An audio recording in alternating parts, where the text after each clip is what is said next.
ሄሎ ጤና ይስጥልኝ። እንዴት ናችሁ? ሰላም ናችሁ? አይ ሆፕ የማይኩ በደንብ ያሰማል ብዬ ገምታለሁ።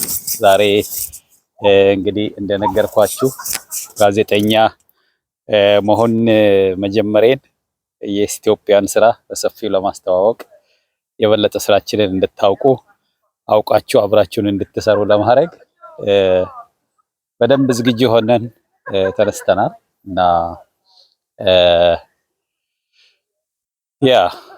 እኔ ትላንት እንደተናገርኩት ህዝባችን፣ ወጣቶች፣ የሀገራችን ሰዎች ይሄ ሁሉ እድል እያለ ይህንን ሁሉ እድሎች ማባከናችን በጣም ነው ቅር የሚለኝ እና ቅሬታ ግን ዝም ብሎ ወደ ተግባር ማይቀየር ቅሬታ ዝም ብለን ከንፈር እየመጠጥን ወይም ደግሞ ውስጣችን እያቃስትን እድሜያችን ማለቅ እንደሌለበት ይሰማኛል እና በተለይ ለወጣቶች በጣም ብዙ ማለት ይቻላል። አምላክ የሰጠንን ጸጋ፣ እግዚአብሔር የሰጠንን በረከት በደንብ ከመጠቀም አኳያ አንድ ሀገር ወይም አንድ ማህበረሰብ የተሻለ ማህበረሰብ የሚባለው ምን አይነት ነገሮችን ሲያሟላ ነው የሚለውን በተደጋጋሚ አስባለሁ። ጭንቅላቴ ውስጥ ይመላለሳል እና ዝም ከምል ምናልባት አንድም ይሁን ሁለት ወጣቶች ስለሚሰሙኝ ነገ ተተኪ ወጣቶች፣ ተተኪ ትውልድ፣ የተወሰኑ ወጣቶች እኔ ከምናገረው ንግግር ምናልባት ተጨማሪ የራሳቸውን ሀሳብ ጨምረውበት አሻሽለው የተሻለ ስራ ወደ መስራት ይሄዳሉ ብዬ ስለማምን ከዝምታ ይልቅ መናገርን መርጫለሁ ማለት ነው እና በደንብ ልብ በሉ። የተለየ አውቃለሁ ለማለት አይደለም፣ የተለየ አስተማሪ ለመሆን አይደለም። ግን የተወሰነች ደግሞ አምላክ የሰጠኝ ጸጋ አለች። የተወሰነ ፊደል ቆጥሬ ያለው የማውቃትን ያህል ዝም ብል ሼር ባላደርግ ጥፋተኝነት ይሰማኛል ማለት ነው እና እውነት እስቲ ሀገሮችን እንደው ቆም ብለን ዝም ብለን ዓለማችን ላይ ያሉትን ሀገሮች ብንመለከት የተሻሉ የሚባሉት ሀገሮች ምን አይነት ሀገሮች ናቸው? ምንድነው ያላቸው? ምን የተለየ ነገር አላቸው? አንድን ሀገር ጥሩ ሀገር የሚያስብለው ምንድነው የሚለውን ብናይ ተጨባጭ ዓለም አቀፍ ሀገራት አሁን ያሉበትን ቦታና እንደዚሁም ደግሞ ያላቸውን ተጨባጭ ሀብቶች ያላቸውን እድሎች ብናይ አፍሪካን እንደመነሻ ብናደርግ ለምሳሌ ዲሞክራቲክ ሪፐብሊክ ኦፍ ኮንጎ የሚባለው ዛይር አካባቢ ያለው ሀገር በዓለማችን ቁጥር 1፣ ቁጥር 2፣ ቁጥር 3 አካባቢ ያለ በጣም ሀብታም የሚባል ሀገር በተፈጥሮ ሀብት ማለት ነው።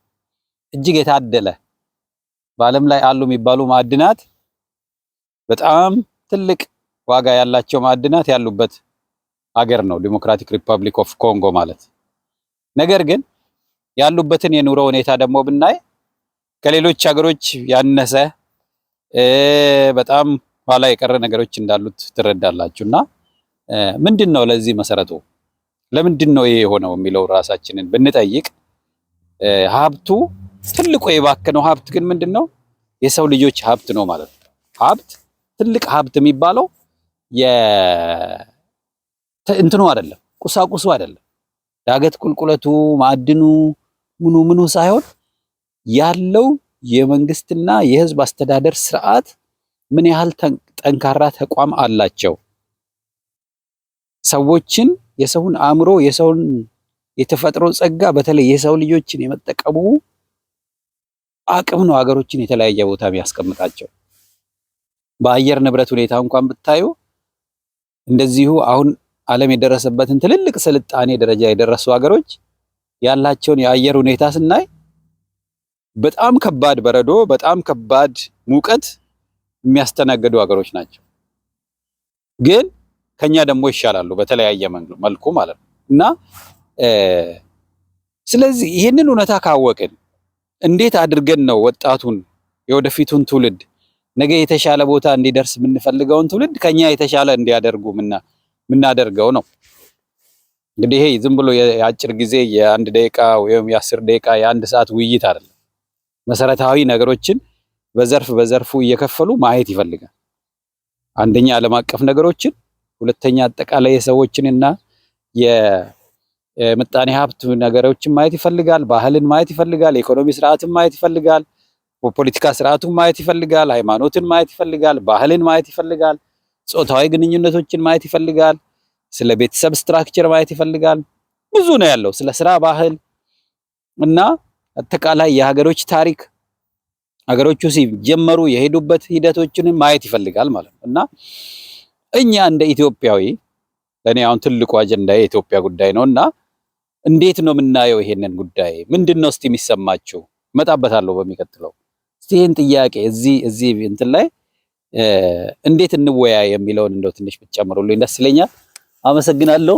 አንድ ስልክ እየገባ ነው። እስቲ ስልክ ልመልስ ደግሞ ተመልሼ እመጣለሁ። እንግዲህ እንደነገርኳችሁ የጋዜጠኝነቱን ስራ እንደዚህ ሞቅ አድርጌ ጀምሬዋለሁ እና ከዚህ ዩኒቨርሲቲ ኦፍ ነብራስካ እንደምታዩት ጀርባዬ ላይ አሁን ዛፎች ሁሉ ደራርቀው በረዶ ነው የነበረው። ደርቀው አልደረቁም። አክቹአሊ ቅጠሎቻቸውን አርግፈው ፀሐይዋ እየመጣች ነው። አሁን በትንሹ ደግሞ ቅጠሎቻቸውን ወደ ማውጣት ደረጃ ደርሰዋል ማለት ነው። አሁን የምታዩት እዚህ ጋር ቅጠል ያለው ትልቅ ዛፍ ግን ለበረዶ ብሎ ራሱን ሃይበርኔት አድርጎ እየተመለሰ ነው ያለውና እንግዲህ እንዲህ አይነት ነገሮችን እያነሳው እወያያለሁ እና ጋዜጠኝነቱንም ራሴን በራሴ ትሬን እያረኩ የዲጂታል እንትን እየተለማመድኩ ራሴን ትሬን እያረኩ ነው። አሁን እቺን ማይክሮፎን ነው የተጠቀምኩ ያለው። የበለጠ ደግሞ እየተንቀሳቀስኩ አሪፍ ሐሳቦችን ሼር እናደርጋለን። እንደው እስቲ ለምንድነው ሀገሮች የተለያየ ቦታ ላይ ያሉት የሚለውን ከፖለቲካው ያለፈ እናውቃለን። ፖለቲካ ቁጥር 1 ነው። ሰላምና መረጋጋት ቁጥር 1 ነው። ከሙስና ከማጭበርበር ከዚህ ከአድሎ የጸዳ ህግንና ሰብአዊነትን ተከትሎ የሚሰራ ሲስተም ማበጀት ቁጥር 1 ነው። ሌሎች ምን ጉዳዮች አሉ የሚለው ሐሳብ ብትጨምሩበት ደስ ይለኛል። ተመልሼ እመጣለሁ በሌላ አጭር ቪዲዮ። ለአሁኑ እዚህ ጋር ይብቃ እና መልካም ጊዜ ይሁንላችሁ። ፈቃዱ ነኝ ከኢትዮጵያ ወጣቶችና ትምህርት ድጋፍ አገልግሎት። እግዚአብሔር ይስጥልኝ። ቴንክ ዩ